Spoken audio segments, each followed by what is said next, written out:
ABP news आपको रखे आगे। पारा आप समझ लीजिए कि बढ़ता चला जा रहा है, क्योंकि सियासी हलचल बंगाल में है। गृह मंत्री अमित शाह अब से थोड़ी देर में हावड़ा में एक रैली को वर्चुअली संबोधित करेंगे। टीएमसी के 3 विधायक और 2 नेता शनिवार को अमित शाह से मिले, बीजेपी में शामिल हो गए। इस रैली में टीएमसी से बागी होकर या नाराज होकर बीजेपी में शामिल हुए 5 नेता शामिल होने वाले हैं। आज स्मृति ईरानी को हावड़ा में रैली करना है, रैली को संबोधित करेंगे। और इससे पहले ये रैली अमित शाह, मैं आपको ये बता दूं, करने वाले थे, लेकिन दिल्ली में धमाके के बाद अमित शाह का बंगाल दौरा रद्द हो गया है। तमाम मीटिंगें वहां पर अमित शाह को करनी है, और ऐसे में ये जो रैली अमित शाह को करनी थी वहां अब स्मृति ईरानी होंगी, लेकिन वर्चुअली अमित शाह की मौजूदगी रहने वाली है। और ये सब होगा दोपहर करीब 3 बजे। पीएम मोदी का कार्यक्रम जो है वो वहां पर होने वाला है। रामकृष्ण मिशन की मासिक पत्रिका है एक, प्रबुद्ध भारत, उसके 125वें वार्षिक उत्सव को संबोधित करेंगे प्रधानमंत्री नरेंद्र मोदी 3 बजे के आसपास। पश्चिम बंगाल बीजेपी के प्रभारी जो हैं कैलाश विजयवर्गीय, एबीपी न्यूज से उन्होंने बातचीत की और बातचीत में ये कहा कि जो लोग टीएमसी के माफिया राज से आजाद होना चाहते हैं, हम उनका बीजेपी में स्वागत कर रहे हैं। उन्होंने कहा कि ममता बनर्जी को जय श्री राम के नारे पर ध्यान देने की बजाय विकास पर फोकस करना चाहिए। कैलाश विजयवर्गीय से बात की हमारी संवाददाता मनोज्ञा लोईवाल ने। पश्चिम बंगाल में एक के बाद एक तृणमूल कांग्रेस के नेता बीजेपी में शामिल हो रहे हैं। इस पर बात करने के लिए हमारे साथ हैं बंगाल के इंचार्ज और आला नेता कैलाश विजयवर्गीय जी। क्या है कारण कि अब एक के बाद एक नेता तृणमूल कांग्रेस से बीजेपी में आ रहे हैं, और अगर ऐसा होता रहा तो तृणमूल और बीजेपी में अंतर क्या रह जाएगा?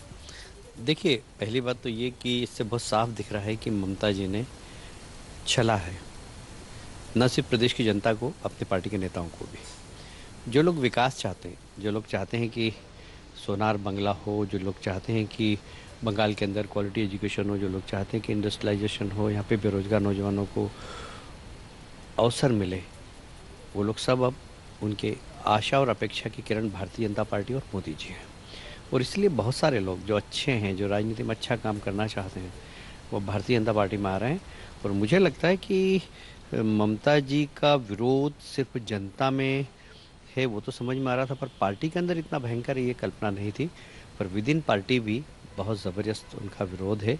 वो काफ़ी लोग अभी भी हैं जो आना चाहते हैं, पर हम उन लोगों को बिल्कुल पार्टी में नहीं लेंगे जो भाईको के कोयला माफियाओं के साथ हैं, गोल्ड माफियाओं के साथ हैं, सैंड माफियाओं के साथ है, गोरू मतलब गाय माफियाओं के साथ है। उन पॉलिटिशियंस को हम अपनी पार्टी में नहीं लेंगे। बीजेपी की संख्या विधायकों की 2016 में 2 थी और अब डबल डिजिट कितनी हो चुकी है और कितनी बढ़ेगी? देखिए, हमने तो 200 का टारगेट है हमारा, और जहाँ तक अभी आने वाले विधायक हैं वो लगभग 20-25 हो गए होंगे, हमने गिने नहीं अभी। पर मुझे लगता है कि अब तो चुनाव बहुत करीब आ गया, विधानसभा का सत्र भी बहुत छोटा रह गया है। तो हमारा जो टारगेट है सरकार बनाने का, और सरकार इसलिए नहीं कि हम कोई हमारा मुख्यमंत्री बनाना चाहते हो, हम चाहते हैं मोदी जी की योजनाएं गरीब व्यक्ति तक पहुंचे, चाहे किसान सम्मान निधि हो, चाहे प्रधानमंत्री आयुष्मान योजना हो, चाहे प्रधानमंत्री आवास योजना हो, उसका पैसा ईमानदारी से लोगों को मिले, सिंडिकेट राज समाप्त हो। इन सब बात के लिए हम लोग यहाँ सरकार बनाना चाहते हैं। जहाँ एक और विजय श्री की तैयारी है तो वहीं दूसरी ओर एक बड़ी लड़ाई जो लगातार जारी है। कैमरा पर्सन आदर्श नायर के साथ मनोज्ञा लोईवाल, कोलकाता, एबीपी न्यूज। तो आपने सुना मनोज्ञा से क्या कुछ कहा कैलाश विजयवर्गीय ने। पश्चिम बंगाल के बीजेपी के जो सह प्रभारी है केशव प्रसाद मौर्य, उनसे भी बातचीत की। उन्होंने कहा कि 100 दिन के बाद ममता बनर्जी खुद जय श्री राम के नारे लगाएंगी। टीएमसी में हो रही टूट पर उन्होंने ये भी कहा कि सिर्फ नेता ही नहीं, जनता भी बीजेपी के साथ है। उनसे बात की है कुंतल चक्रवर्ती, हमारे सहयोगी ने। उत्तर प्रदेश के डिप्टी सीएम और बीजेपी के वरिष्ठ नेता केशव प्रसाद मौर्य हमारे साथ है। एक लाइन से शुरू करना चाहता हूँ। हे भारत के राम जागो, मैं तुम्हें जगाने आया हूँ और 100 धर्मों का धर्म एक बलिदान बताने आया हूँ। क्या बंगाल के राम को आप जगाने आए हैं? राम तो सबके हैं, बंगाल के भी हैं, पूरे देश के हैं, सभी लोगों के हैं।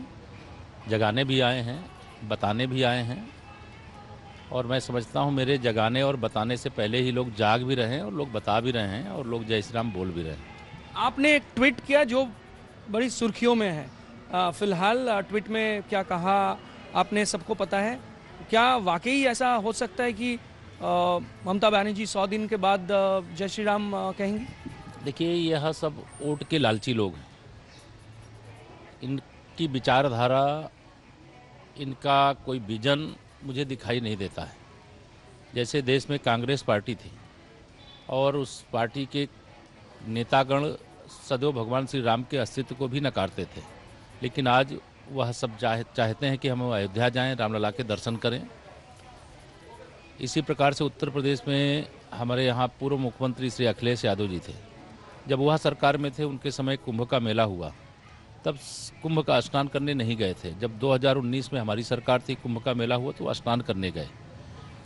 तो मैं यह मानता हूँ कि जो दीदी ममता बनर्जी मुख्यमंत्री रहते हुए कभी दुर्गा प्रतिमा विसर्जन का कार्यक्रम केवल इसलिए रोक देना एक दिन के लिए कि मुहर्रम का त्यौहार है, और जो स्वामी विवेकानंद जी के प्रति पूरा संसार आदर रखता है, पूरा देश आदर रखता है, जो नेताजी सुभाष चंद्र बोस जी के प्रति पूरे देश में एक बहुत बड़ा विश्वास है, भरोसा है, उनका सम्मान इन्होंने कभी नहीं किया।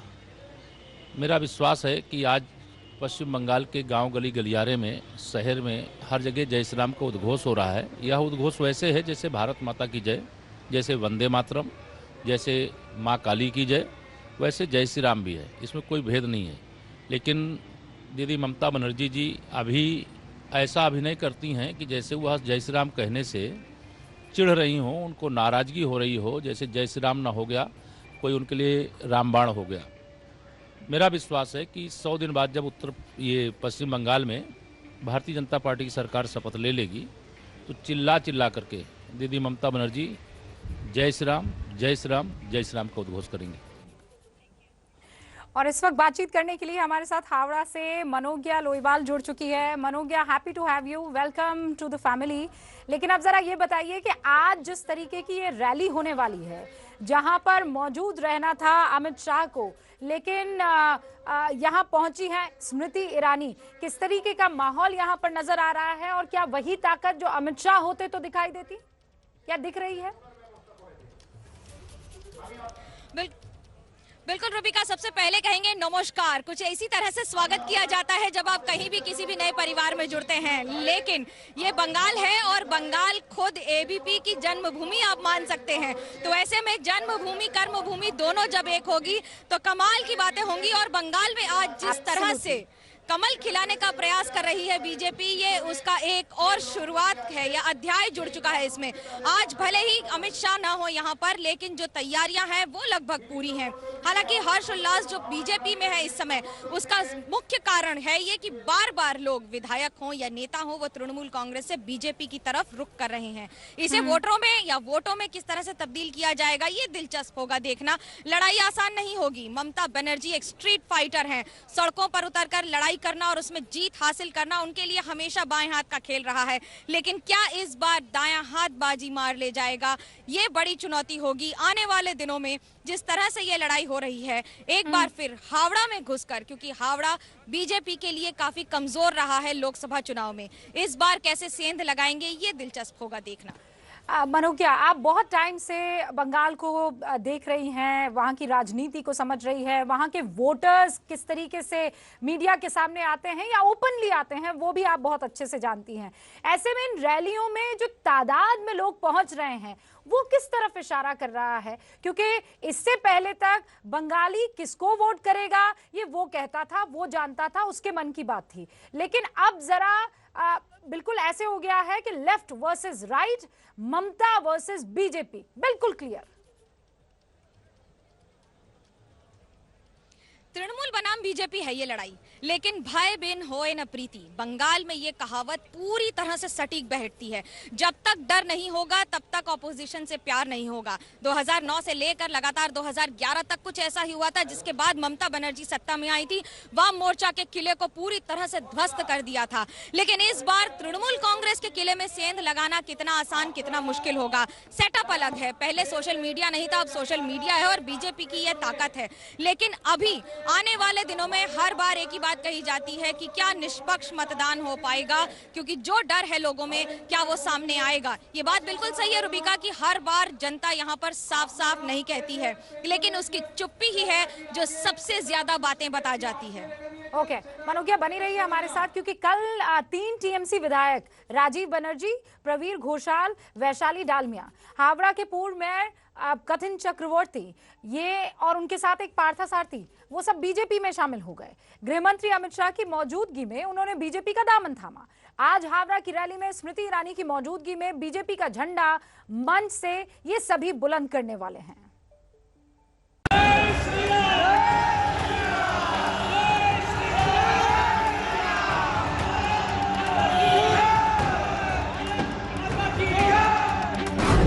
टीएमसी में ताबड़तोड़ टूट से हड़कंप।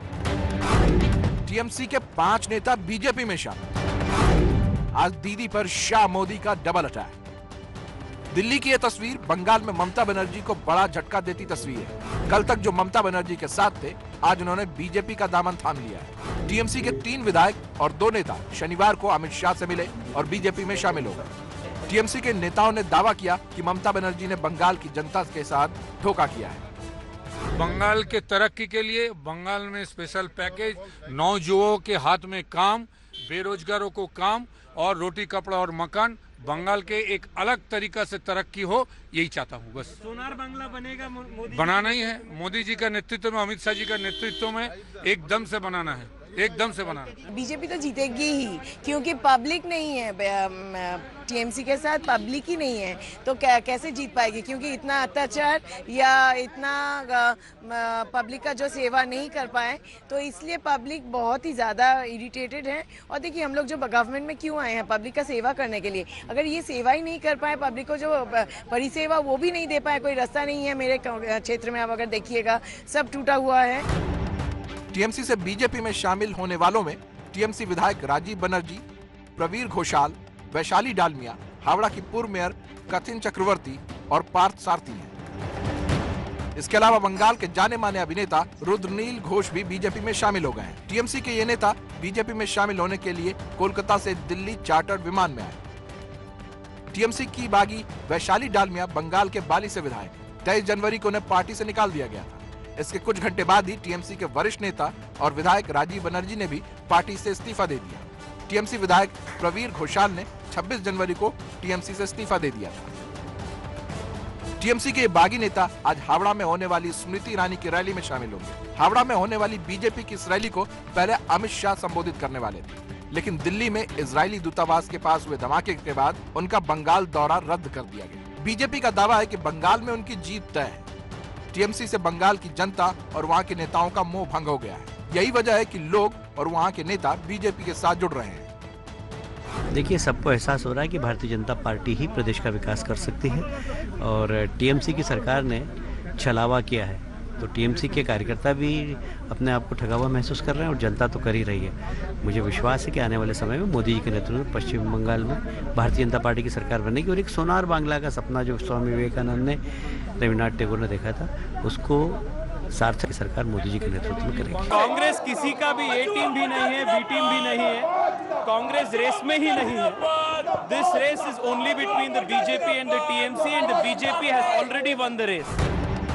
टीएमसी में लगातार टूट से हड़कंप मचा हुआ है। पिछले महीने ही शुवेंदु अधिकारी जैसे कद्दावर नेता ने ममता बनर्जी का साथ छोड़ दिया था और बीजेपी में शामिल हो गए थे। इसके अलावा 2 और विधायक मेयर गोस्वामी और अरिंदम भट्टाचार्य ने भी टीएमसी छोड़ बीजेपी में शामिल हो गए थे। टीएमसी में लगातार टूट के बाद ममता की चुनौती है कि पार्टी में असंतोष को दूर करें। वैसे आपको बता दूं, कैबिनेट मंत्री स्मृति ईरानी हावड़ा की रैली के लिए कोलकाता पहुंची हैं और कोलकाता एयरपोर्ट पर उनका जोरदार स्वागत हुआ है। ये तस्वीरें वहीं की है, देखिए स्मृति ईरानी वहां पर पहुंच गई है। फिर बता दूं आपको, ये कार्यक्रम जो है अमित शाह को करना था, लेकिन चूंकि यहाँ दिल्ली में इजरायली एम्बेसी के बाहर ब्लास्ट हुआ है, लगातार उस पर मंथन चल रहा है, उस पर इन्वेस्टिगेशन चल रहा है, तमाम बड़े अधिकारियों से गृह मंत्री को टच में रहना है। लेकिन हाँ, वो वर्चुअली जरूर इस रैली को संबोधित करने वाले हैं। लेकिन कुछ देर पहले की ये तस्वीरें, कोलकाता एयरपोर्ट पर स्मृति ईरानी पहुंची और देखिए कैसे भव्य और जोरदार स्वागत स्मृति ईरानी का यहां पर हुआ है। बीजेपी अपने तमाम बड़े नेताओं को पूरी ताकत के साथ पश्चिम बंगाल में अलग अलग रैलियों में उतारने की कोशिश करेंगे, क्योंकि ये आर या पार वाली लड़ाई है। फिलहाल एक ब्रेक के लिए हम रुक रहे हैं, लौटेंगे जल्दी। आप देखते रहिए एबीपी न्यूज।